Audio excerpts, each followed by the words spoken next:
Thank you for joining us for The Drive Back, the movie podcast where we imitate our favorite thing to do after a movie, which is to talk about it on the ride home.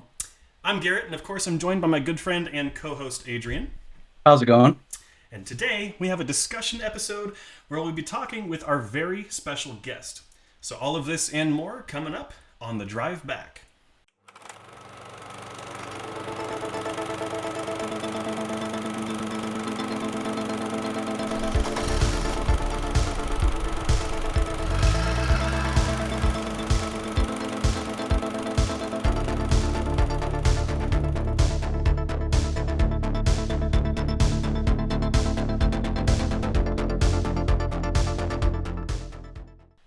As I said before the intro, we have a very special guest today.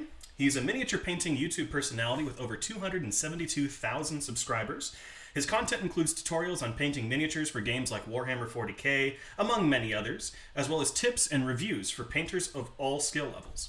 So please give a warm welcome to Scott, the Miniature Maniac from the YouTube channel Miniac. How's it going today, Scott? It's going great. I'm excited to talk about miniatures and also movies, of course.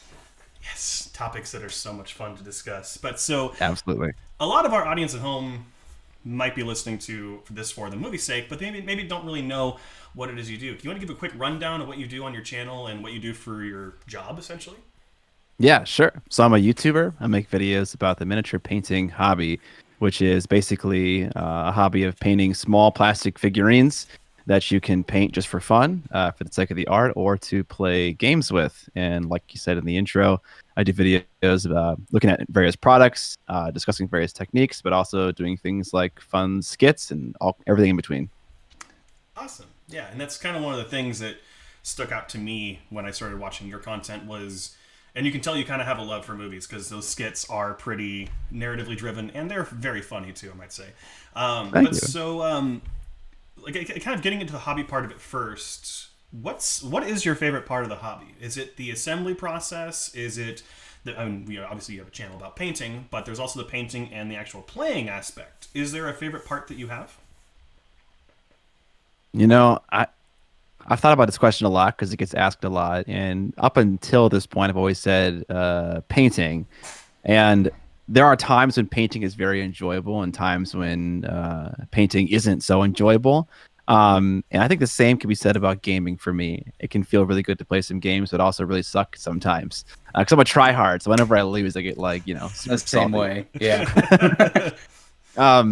So I think of the two, though, I think I'm pretty even when it comes to painting and playing. There are certain guys that paint exclusively display models, but I'm right in the middle. I do some for fun and competition, but also I paint my own armies as well. So somewhere in between. Awesome. Yeah, because I remember, I think in a recent video you said you had just gotten out of doing your commissions, so congratulations Yeah. on that. Must be kind of Thank you. liberating, right? Very much. Yeah. Absolutely. Yeah, definitely a weight off the shoulders.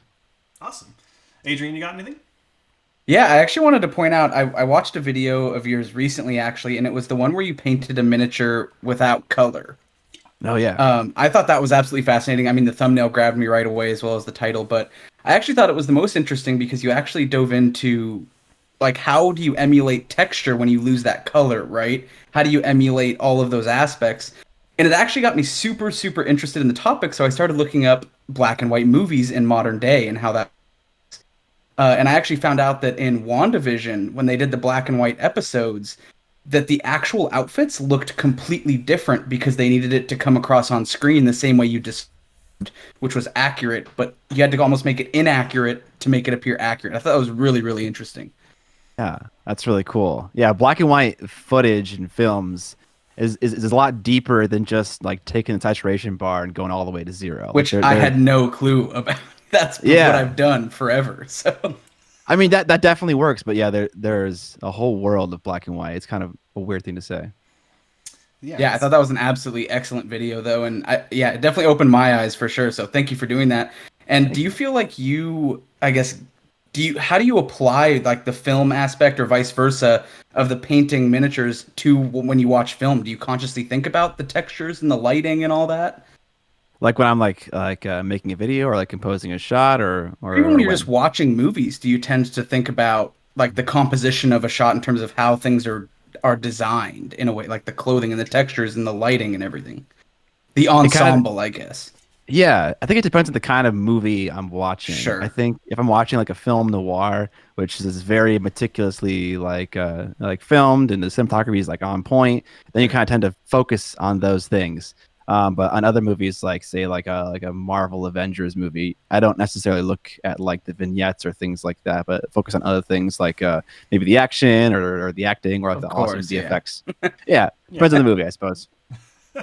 So kind of piggybacking off of Adrian's question, you know, when you take film and you take, you know, your work with miniatures, have films or movies played any part in your hobby at all? Like, has it been any kind of inspiration for any kind of like paint schemes or like anything like that?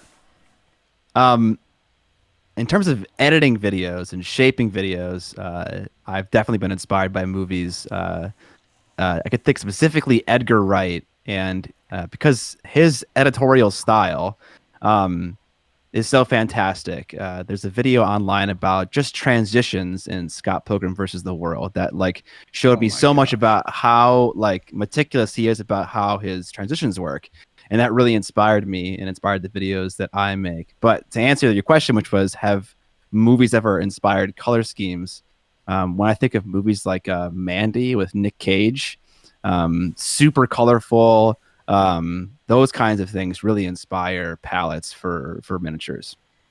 Gotcha. Yeah, it's like I recently purchased, or not recently, but I purchased a Start Collecting Adeptus Mechanicus box, and I've had the idea of painting them up in the scheme of like Matrix inspired, so like black cloaks and green eyes and the glowing stuff. Eventually, when I start to play on table, but we'll see whenever that happens, because it's a lot more restrictive here in California, unfortunatally. Right, yeah. That would look awesome. You should definitely do that. I just need to practice enough to get it up to that point. So, but kind of piggybacking again off of that and kind of moving away from more of the hobby aspect into more of the film one, how have movies impacted your life? Like, do they hold a significant place for you? Obviously, we've been talking a lot about it through the course of the interview, but like, how special are movies to you? Like, what do they mean to you? That's a great question. I think movies didn't really become like a form of artistic expression to me until I was about 15 or 16 when I watched my first David Fincher film. I think it was either Seven or it was Fight Club. I can't remember which one. But then I realized that movies have a lot to say, and then I started to look into it more. As far as what movies mean to me, I think it is a lesson on delivering some kind of story in a compact way. You know, you have an hour and a half to 2 hours to say something really meaningful in a visual and audio spectrum. It's like a conglomeration of so many things coming together to deliver a point. And that's kind of, to go back to miniature painting, kind of what miniature painting is as well. Mm-hmm. It's many hobbies put together in one when it comes to converting and assembling, painting, the strategy of playing the game, coming up with your own lore for your own army. There's a lot going on in the film production and also with miniature painting. So to me, it's a chance to creatively express myself in a myriad of ways. I would actually agree with you in the sense that kind of like my appreciation for music didn't really start early on. Actually, I feel like it may have started like a year or two ago. I watched a bunch of movies as a kid, and I just kind of watched them again from, I guess, those rose-tinted glasses where they're just fun and they're just cool, and there's some action, and I'm scared, and that's fine. And now I watch them, those same movies, and I feel like I've never seen them before. I feel like for, yeah, like you said, the message that they're telling or the way they're weaving together a story. So I totally agree with you on that. But maybe I'm a little bit behind the curve.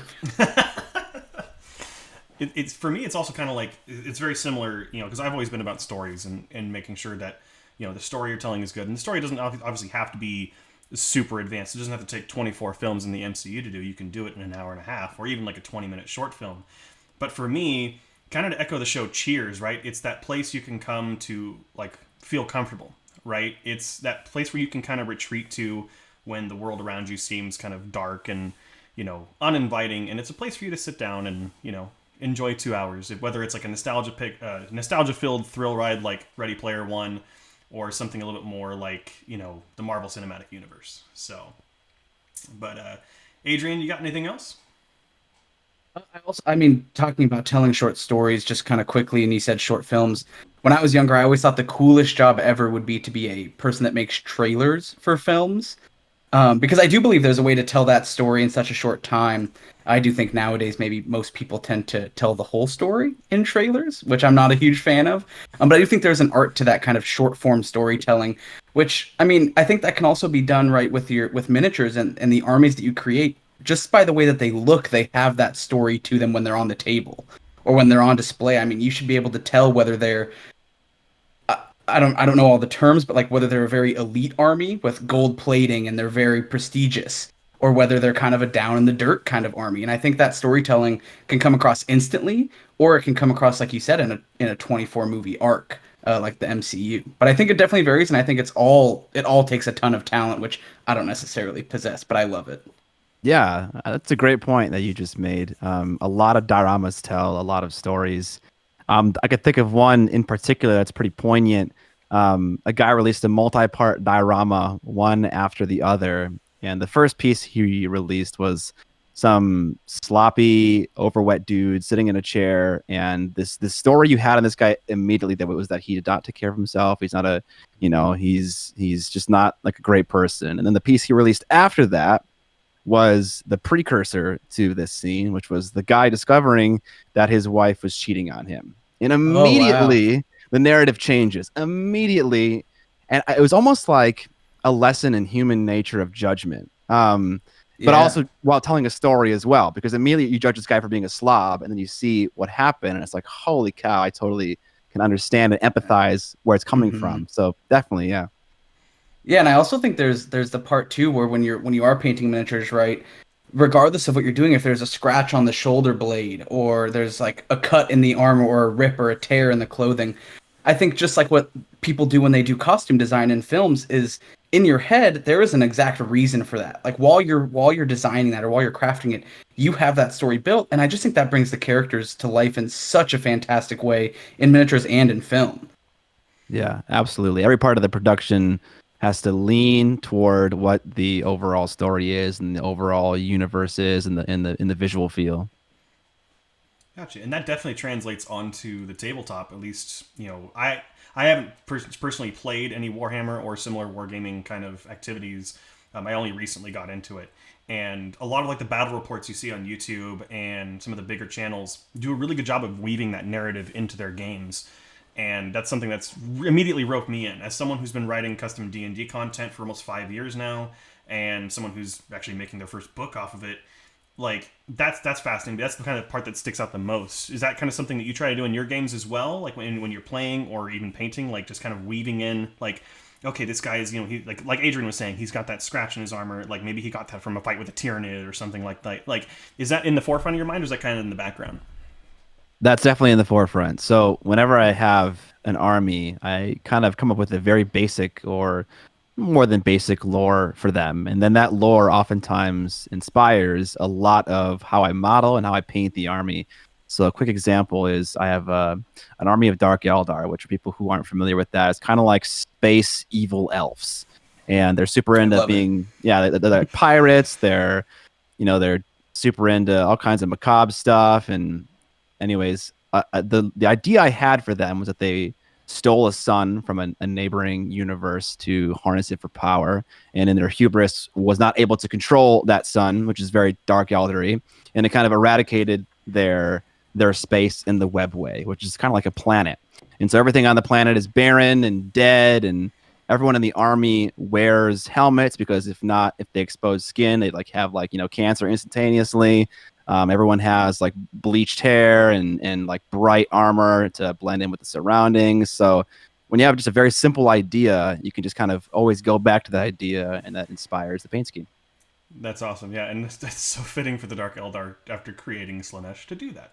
So Exactly. Exactly. that's getting into some heavy 40k lore though. But Adrian, anything else you want to add, real quick? Yeah, I mean, just something that I always think about. I did have the fortunate privilege to go see the Terracotta Warriors in China, and I often think because all of them are also individual. They're all des-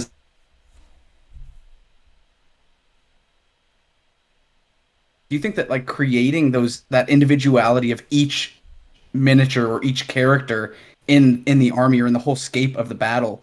Do you think that it also helps? Is that part of the passion for you? Is creating that story with it, or is that just kind of you think that they all have to be individual? Does that make sense? Hmm. Yeah, it does. I think it's a necessary inclusion. I know some people who are more utilitarian about it, and like a new army comes out and they'll buy it and want to play with that for like a tournament season and then kind of like recycle it. And that's a totally fine way to do it. But I would have no joy in painting or playing that army if that was myself. There needs to be some kind of interest, some kind of narrative weaved in, some kind of individuality with conversions and characters, or else I would just find it boring. Totally fair. Yeah, I think I'd agree. So, on the topic of Warhammer and that side of the gaming environment, do you ever think that it is a possibility that we'll get either a Warhammer 40K or an Age of Sigmar film? Dude, yeah, it's a matter of time. Like, it's got to happen, and it's gonna be a terrible movie. That's okay. I've already come to terms with it, but it's gonna happen. It at least has to happen so that it can happen again in a better way. Yeah. It's got to start. Yeah, Just don't let absolutely. just don't let Uwe touch it, and don't let Sony produce it, and I think it'll probably be at least okay. But I mean, I don't know who that is. Was it that guy who did the World of Warcraft movie? no, that was Duncan Jones, which Okay. he did Moon and Source Code. Oh, those weren't bad at all. No, Both great movies, yeah. and I enjoy Warhammer not Warhammer, Warcraft. I don't think it's horrible. I think it needs a No. lot of work. But the Uwe did like the Far Cry movie, and then also like Blood Oh, I Rain forgot about that. and Alone in the Dark and like horrible video game adaptation movies that no one should take the time out of their day to watch. So don't let him touch the films. I mean, I'm kind of gonna add this to my watch list right now. I didn't know this existed. I know Far Cry stars the guy who played the German turncoat in *Inglourious Bastards*. Oh, in the main Christoph role. Waltz. No, the other, like the German guy that stabbed all the officers in their sleep. Oh, okay.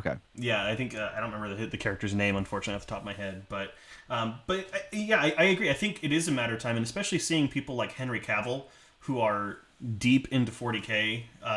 He's posted pictures of him painting them on Instagram and stuff. I mean, I would love if he took over. I think there was someone who was talking about having him play Inquisitor Einhorn or Eisenhorn in like a show or something would be incredible. But he just teased he's working on a Mass Effect project, so we'll see what happens with that. Oh, fingers crossed for that. That's my favorite trilogy. Oh, nice. Yeah, there are a lot of famous people who are into miniature painting. It's kind of astonishing. That was actually going to kind of be my next question was, do you feel that you've noticed, having done this for a long time, in the last couple of years, like almost a surge in doing all this being more popular or looked at as more cool than it has in the past? I know it might be weird to say, but I feel like it's definitely, at least personally, been on a trend of positivity. Yeah, you're definitely right in saying that. Like, I'm painting plastic toy soldiers, so to a certain degree, it is a little geeky, and not even a little geeky. It's very geeky, and that's definitely that's totally normal. I think in general, the world has been kind of going in a geek pro direction, maybe for like the last 5-7 years. Yeah. Like we're seeing, like, I mean, when did the first Iron Man movie come out? 2008, yeah. 2008. Okay, so that was longer than 7 years ago. But then we had this explosion of the Marvel Cinematic Universe. Not everyone's into comics all of a sudden, which is fine. They could be into it. But I think that's definitely part of it. Another part of it is the advent of Kickstarter and all of these amazing games that include miniatures, like grossing millions of dollars. And then definitely COVID, people rediscovering their hobbies and stuff like that. I think those all played a big role for sure. Yeah, I think you're dead on in nailing that. Like, for me, I kind of noticed the upturn with when the Avengers came out in 2012. That's when for me it clicked. Like, I can be a geek in public again. Like, that's when it kind of felt nice. And I kind of jumping onto the Warhammer hype train a little late. I've seen it kind of take a resurgence, and I think YouTube and Twitch are also to kind of assist with those as well. But like the other one that has grown to raw popularity, and I think you also have mentioned it in your videos, is Dungeons and Dragons. and maybe the resurgence of that is a huge boon for other gaming kind of environments. Because, I mean, I started playing D&D 5 years ago because I watched Critical Role. I watched shows like that because there are people out there who are famous that were, putting this out and making it so much more approachable. So I definitely agree. I think, yeah, it's been a huge upswing. I agree with Adrian's question as well. Yeah, I think, even right now I forget is it Joe Manganiello? Yeah. He's even gone, I feel like maybe for the first time, there's a couple people, but him in particular, who have gone on late night talk shows and just outright spoken about how fun it is. And like we talked about, we've played, and it is really fun, but I think it's almost like that whole people look at celebrities for what to do. And now that it's become okay to be famous and do it, it seems like everybody's on board with how fun it is, which I think is great. I enjoy that it can now be talked about in a less judgmental way. I think it's hugely positive, just socially, also, just that we're not so judgy about it. Yeah, absolutely. Do you guys own any Death Saves merch? I don't. No. I almost got Garrett some for his birthday. Almost. Okay. Almost. You're like, he's not that good of a friend, actually. Well, but I ended up going we went for the Mandalorian merch, which was a different segue. But yeah, I think that's so cool. Even there, just making all the clothing related to things that you love cool. I think that's a huge trend, especially when they partner with like Meta Threads or any of those companies that are really big on style. I think it's great. Yeah, definitely. They're making D&D not just acceptable, but like cool. Exactly. I think that's the big thing. Is not just acceptable; it's actually enjoyable. And like, especially like, you see some of the biggest names in Hollywood, like Joe Manganiello. His group has James Gunn in it. It has Vince Vaughn. Oh my gosh, it has Tom Morello. It has the two creators and writers of Game of Thrones. Like, all these people who are big names in Hollywood are in those groups. And so, like, you start to see, oh, wait, they've been writing the movies and starring in the movies that I've been watching for the last 10 years. Maybe it's a good idea that I should try it, too. Absolutely. But yeah, it is really fun in the aspect of, like, when Garrett does DM our sessions, kind of what we talked about is that all those little details about every single character you meet along the way, similar to the way that miniature armies are, that if I were to ask someone who's painted a miniature army like yourself or Garrett, and I said, oh, like, what is this character? You could identify that person, and there's probably an entire story to that specific miniature, or even like the group of miniatures. And I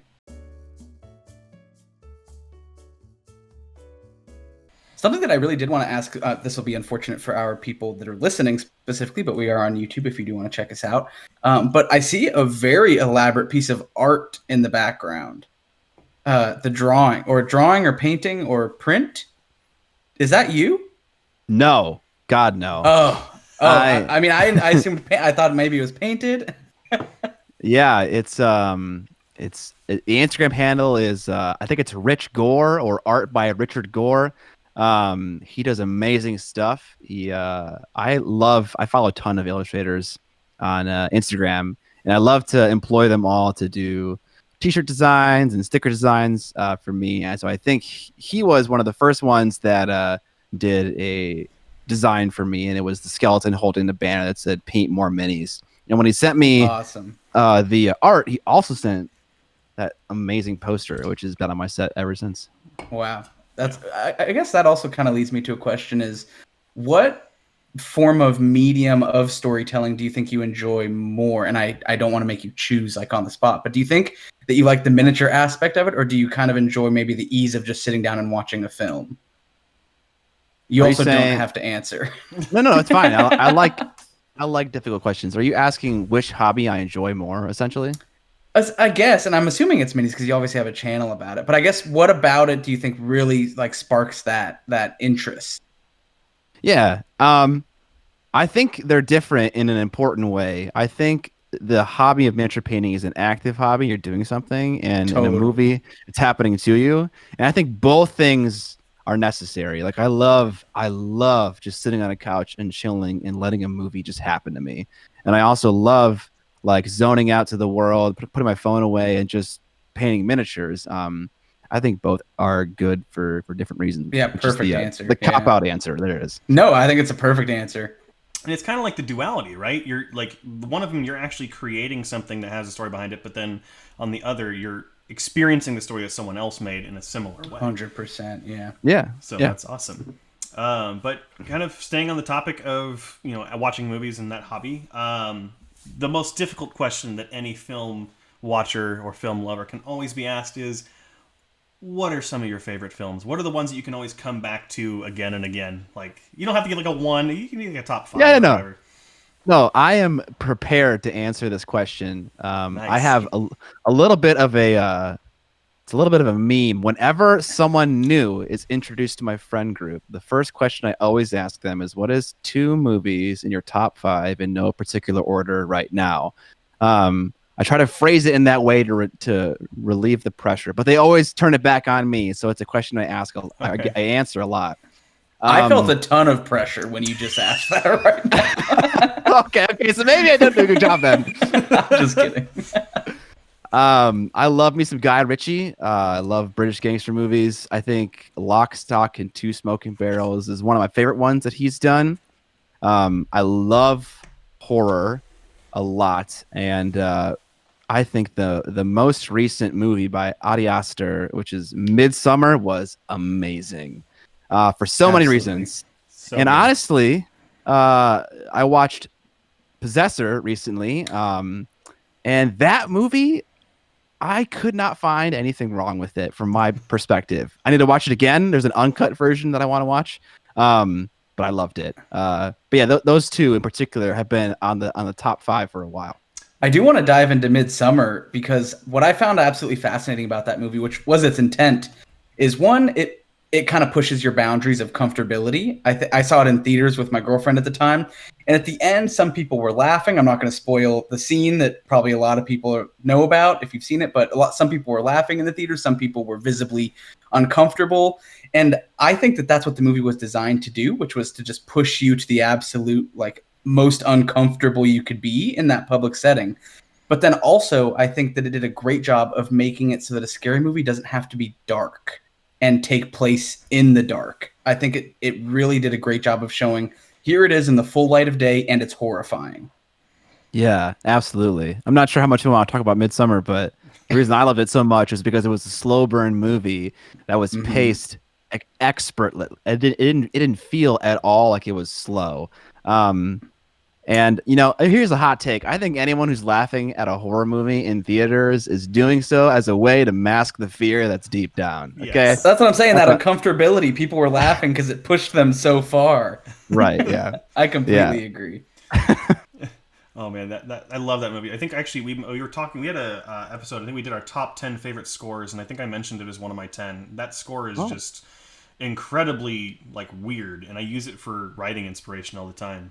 But I'll have to listen to it. I've never actually just listened to the score of Midsummer. Because there is a song on the track that is the one that the women sing around the main character when and what's happening with her boyfriend at the same time. It's very weird to listen to. What is that song called? Oh, geez, you're really gonna put me on the spot right here. Okay, I'm gonna. Is it called? I mean, it doesn't matter. I just assume it's called something very odd for that part of the movie. It definitely is, and I should know this off the top of my head because it was A Language of Sex. That's about what I expected. Yeah, that's about right. Yeah. So it's only fair though because we asked the question. I feel like we should answer Scott's question as well about our top 2 right now. Here's all the pressure. There it is. Yeah, but just right now, you don't gotta say Casablanca or Sure. You don't gotta go deep. Just right now. One of my 5. Oh, is that Casablanca? It's up he there. He says it all the time. Yeah. I just watched it recently. I was pretty surprised. So good. I feel like I committed the sin. I haven't seen it, and I feel like that is a huge film sin. It's okay. It's okay. We'll watch it eventually, but eventually, I'm sure. Adrian, I guess we can go back and forth. What's one of your 2 right now?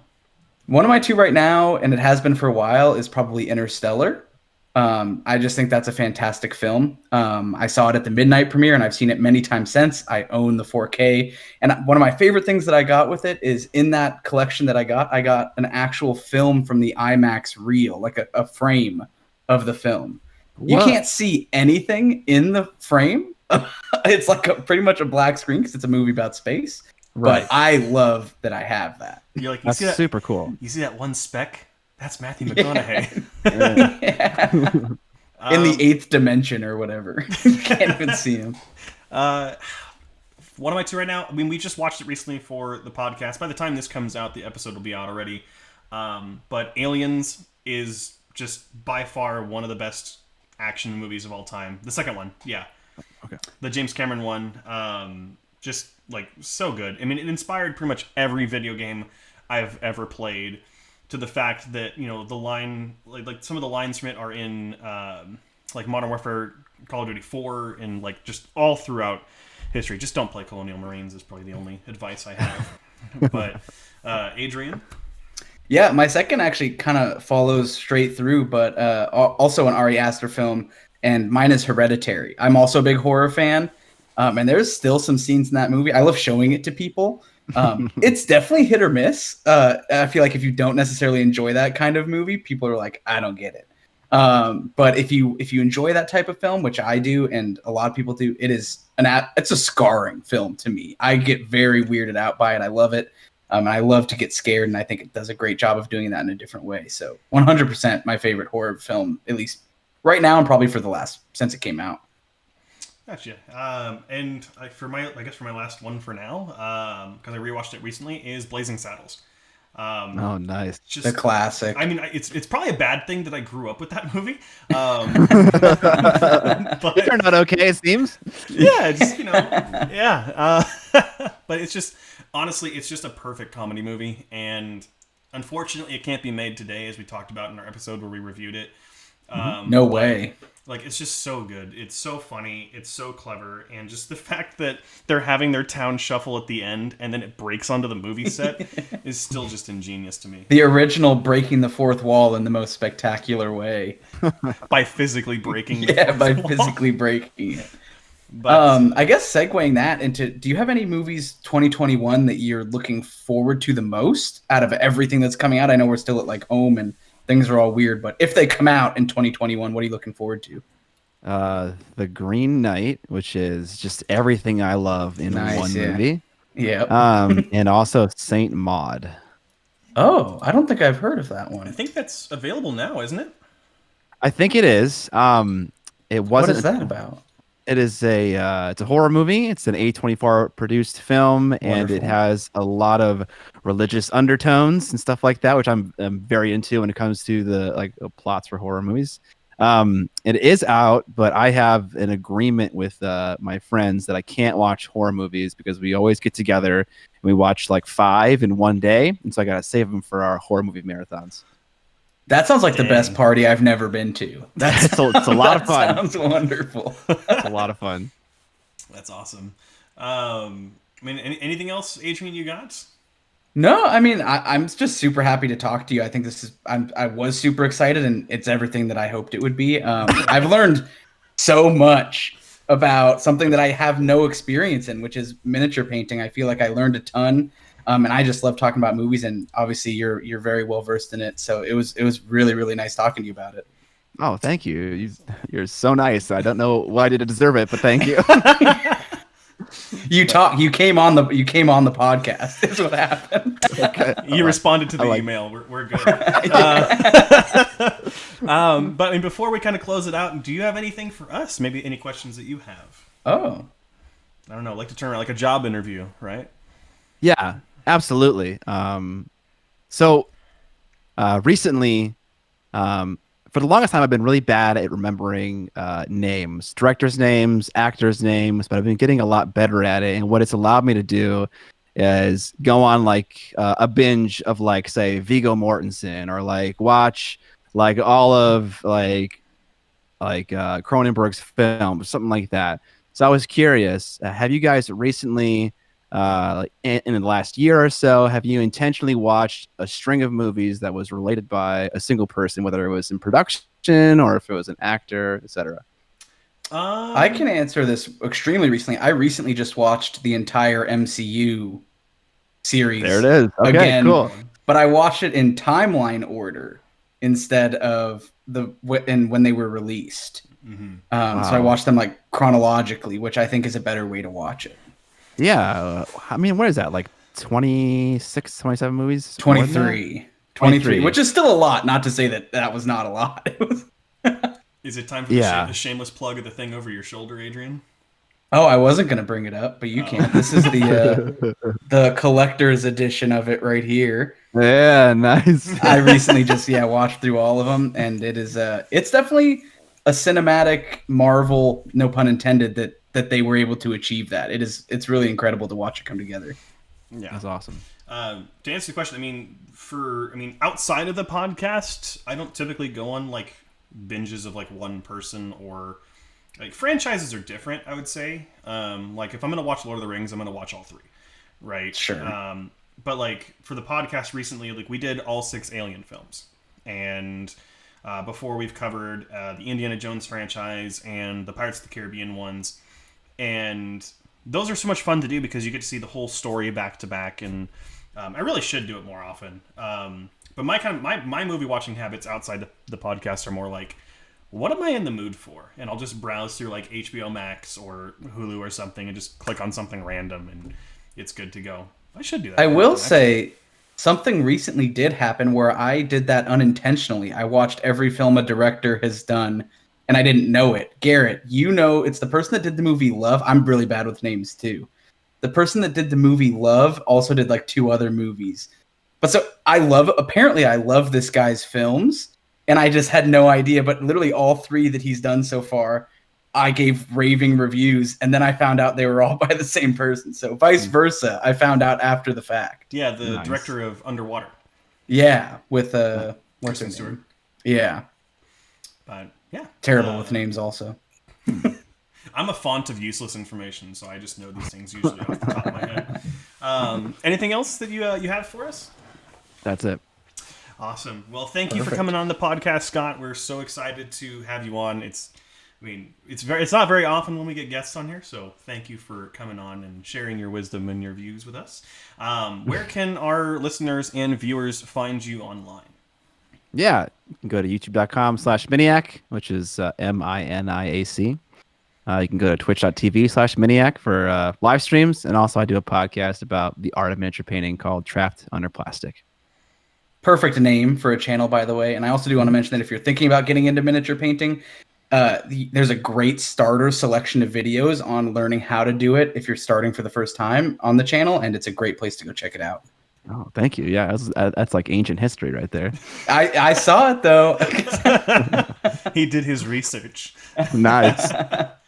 But thank you for coming on, Scott. We'd love to have you on again. Teaser, wink, wink. Stay tuned. But kind of rounding this out, Adrian, is there something we always like to say? Yeah, we do actually have a catchphrase on this show. It's very, very cheesy. But I will modify it this time to say, go watch a movie or go learn how to paint some miniatures. Or if you already do it, go paint some miniatures. Excel your skills, advance them. Go further, watch a film, paint some minis. Just go do something, At the same time, even. Ooh. Wow. That's why we like to have people on, because they blow our minds with knowledge like that.